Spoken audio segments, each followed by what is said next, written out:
Episode 9: Dreamers, Movers, Shakers, and the Business Prodigies. This guy that I know from college was always into some kind of business that, from the outside, looked like he was totally crushing it. At my college, he was co owner of an independent online news site that did really well. I heard that it did so well that he ended up selling it once he graduated. I was super impressed. Plus, I thought he was really cute, so that made me even more interested in him that he was driven.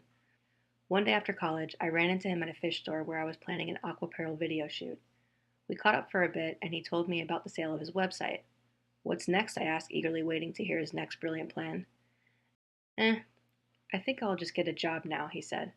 What? Or something like that was my response. But you're so smart and talented. I'm sure that you have another idea that you'll be able to grow and eventually live off of. He just kind of shrugged. The economy is really bad, he said. And he was right. It was 2011 or 2012 at the time. And I just don't know how to make enough money to support myself right now. I stood there in disbelief. Who was this guy? The guy who I knew would have backed down like this. The guy who I knew would have already had the next idea all mapped out with a kick ass website to go along with it. You see, all of my closest friends in college were entrepreneurs. None of us wanted to get a job. That meant that we would not be business owners, and we avoided getting jobs like the plague.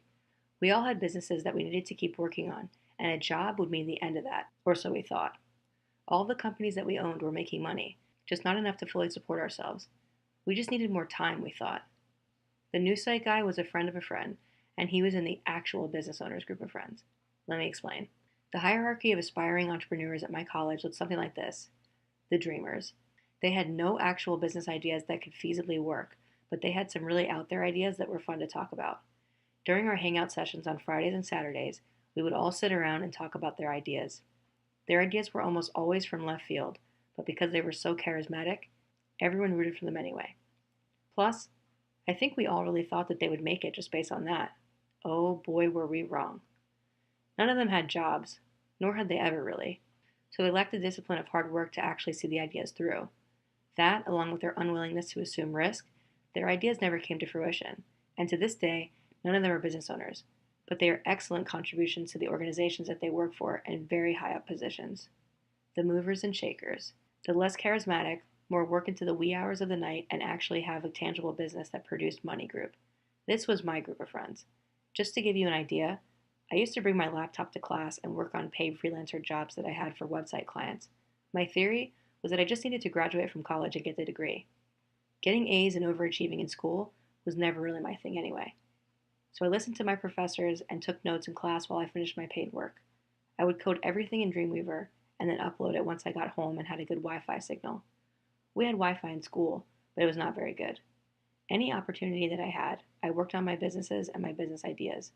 I almost always sat in the back of the classroom so that I would not get caught working while listening to the professor in the background. My friends did the same. It's nothing short of a miracle how we all graduated from college doing this. The college business owner prodigies. This was the cute guy with the news sites group. They had that news site, a successful web design and marketing business, and they even had their own social group that they raised money for and ran. They were super impressive. Okay, back to the story. As I stood there in disbelief watching one of the infamous college business owner prodigy guys stand in front of me, basically throwing in the towel, I felt compelled to help him. I told him that I thought that his work was really good, and that he should start up a news site. At the time, I had my full-time job, Aquaparel, and an Android app review site that was paying for my rent and my car. Sure, I wasn't fully self-employed, but that should have counted for something, right? Unfortunately, it didn't in cute guy news site owner's mind.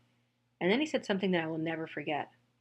Well, what you're saying all sounds good, but you haven't proved that it actually works yet because you're not fully self-employed. So why should I take any advice or ideas from you? Now I really get embarrassed, but at that moment I was totally destroyed.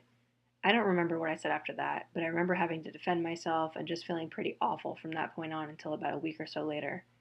I remember the conversation ending well though, since we moved on to other things to talk about. I gave him advice on his fish tank issue that he was there to fix in a last-ditch effort to impress him, and then we said goodbye. I haven't seen him since, but I just checked his Facebook profile to see what he's up to now, and he has a job, a really good one, at a great company. I'm really proud of him, and I'm happy for him. That company's lucky to have such a talented guy on their team. Hopefully, if I run into him again, he will be proud of me and more open to listening to my advice and ideas since I finally made it. Steve Jobs said it best: Life shrinks and life expands in direct proportion of your willingness to assume risk. This can be the risk of starting your own business or the risk of joining a company and working your way up. My father worked his whole life that way. Everyone has their own path, and everyone does what works for them. My father took a risk when he took the job at the last company that he worked at, and he hit a home run. I took a risk when I withdrew my hard earned 401k money and started my business. That guy was not the first person to say something like that to me, and he wasn't the last. Having a good, feasible business idea is half the battle. The other half is your willingness to assume risk. Calculated risk, that is. No matter what group you would fit into today, in order to hit any home runs, meaning financially setting yourself up, you need to excel in whatever it is that you do. Whether that's being part of a team in an already established company like my dad and the news site guy, or owning your own business. No one wrote this, but I just thought this up while finishing up writing the script for this episode. It doesn't matter where you start, it matters where you end up. The journey that takes you to your destination will mold you in who you're meant to be. So keep making calculated risks and reaching for your goals. And remember, everyone's doing the best that they can with what they have at that moment. If someone puts you down for wanting more from your life, it's most likely their insecurities being projected onto you about how they feel about themselves. Don't take it personally, but do keep an open mind to what they're saying. Even though I got offended by what the news site guy had said, it helped me realize something. You haven't really made it until you have. Thank you, news site guy. Your tough love was exactly what I needed to hear at that moment. And congrats on the kick-ass job.